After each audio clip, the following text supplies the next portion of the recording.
Hello friends, welcome to Patotas Educational Services Teachers Delight series. And today's discussion, I'm going to be sharing some positive mindsets that you need to have before coming into this profession if you want to do well in this profession.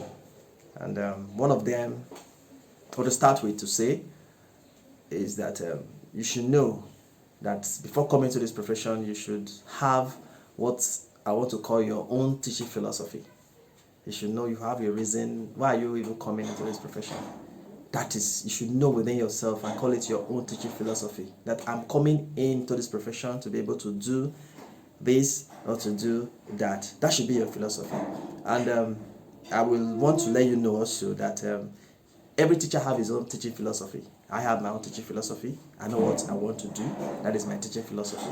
So you should have your own teaching philosophies, okay? This is what I want to do as a teacher. Or this is what I want to become as a teacher. Yeah, that is one of it. Also, the second one is when you're coming in, you should have the mindset that you are coming into a profession that you are saddled with a great responsibility. Yes, the responsibility as a teacher is a little bit huge. It's a huge one. Of course, it is because you are becoming a knowledge caregiver. That's what you're going to be becoming as a teacher in the profession. Being a knowledge caregiver, that means you're coming to impart knowledge on the children, our students. We normally say that as a teacher, we treat the ignorant.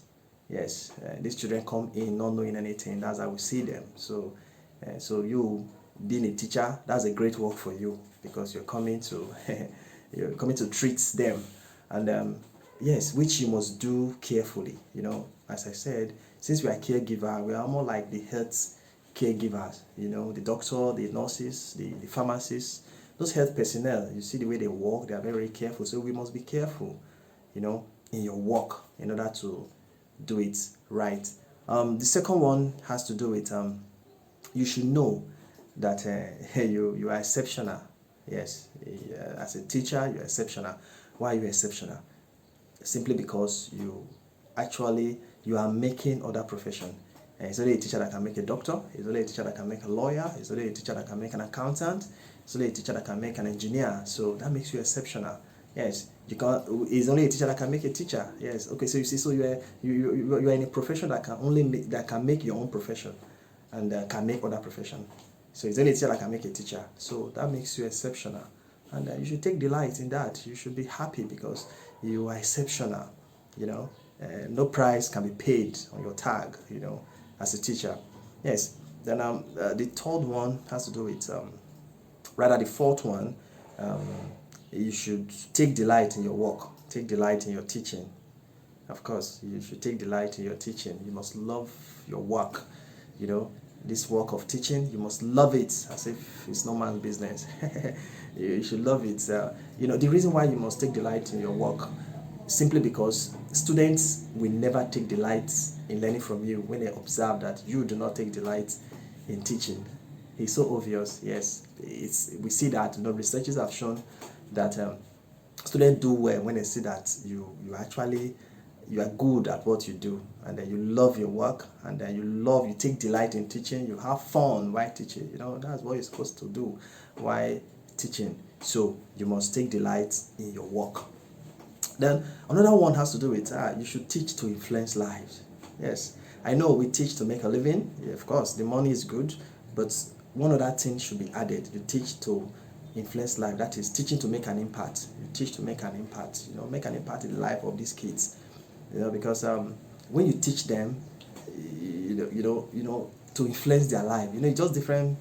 It's different. You just come in to teach. I understand that many of us as teachers come into the profession because we don't have anything doing.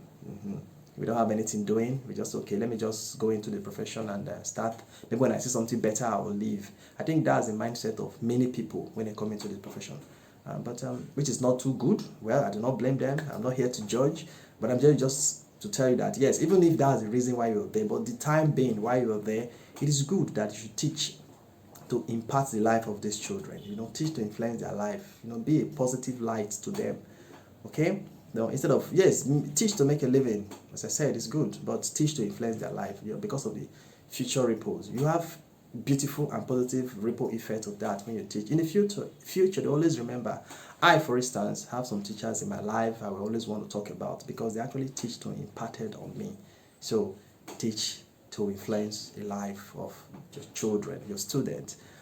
Yes, another one is you must know this, that you should be always be there for your children, be available for them at all time. Yes, as a teacher, you must be available. Yes, gone are the days whereby you are just available at only the four corners of the classroom or the four walls of the school. No, it shouldn't be like that. You should be available for your students always, anytime, any day. I'm in the school of thoughts that there's nothing wrong if your student have your phone contacts. There's nothing wrong. Or your contact, they want to reach out to you at any time because children want to be, curiosity. They always want to ask questions at all time. So you should be available at all time for these kids. They say we are the next influential people to these children after their parents. So even the doctors are not closer to the children. Yes, go and find out. So we are the next most influential people in the life of the children after the parents. So that's why you should be available at all time. Okay? So that's another positive mindset you should have when coming into this profession. If you want to do good, if you want to do well in the profession, yes, you can actually do well in this profession. Yes, another one has to do with you have to be a lifelong learner. Yes, lifelong learner. Yes, that means your learning should have no limits. Of course, you should be versatile. Your learning should has to do with touching all areas of be versatile. Don't just say, okay, for instance, I'm a mathematics teacher. I will not say, oh, because I'm a mathematics teacher, let me just dwell learning everything about mathematics alone. No. You have to be versatile. Learn things about current affairs, learn things about religion, learn things about politics, learn things about business, learn things about geography, at least learn something about them. Learn things about sports. That makes you versatile. Learn, don't just limit yourself, be broad as a teacher. Because the reason why I'm saying this is that the society sees us as all-knowing. That's the society we find ourselves. At times they will have to, a question can pop up like this: are you not a teacher? That's a question they will ask you. So if you're the kind of teacher that you don't want to learn, you just learn after your first degree, you are there. These days we have different online platform for teachers to learn. Be versatile. Go there, learn stuff. Learn new stuff. The teaching method you're using before, by now is addicted. So we have new teaching methods, which in our next series I'm going to be talking about also. So be versatile. You learn new stuff. Be a lifelong learner. Learn new stuff every day. Okay. So the next one also, and the final one for today, is going to be that we must speak positive about this profession. We are the one. You don't expect a doctor to come and talk positively about the teacher. Of course, the doctor will only say his own products. Yeah, doctors will say their product. NMA will not come and talk about teachers. No, it is only NUT teachers that will talk about teachers. Okay, we are great. We are noble. The doctor will tell you they are the best. The engineer will tell you they are the best. The lawyers will say they are the best, and they keep calling themselves learned colleague. Because they see themselves are the best. So every profession wants to talk about himself. So we are the ones to talk about our profession. We should come out and always speak positive about this profession. We are noble. Yes, if you don't talk about it, nobody will talk about it. So, thank you for listening today. Thank you for being with us. And so, for more of my videos and more of my articles, you can check on our Facebook, Patotas Educational Services. For more, you can follow us so that you can be seeing what we are doing. Thank you for listening.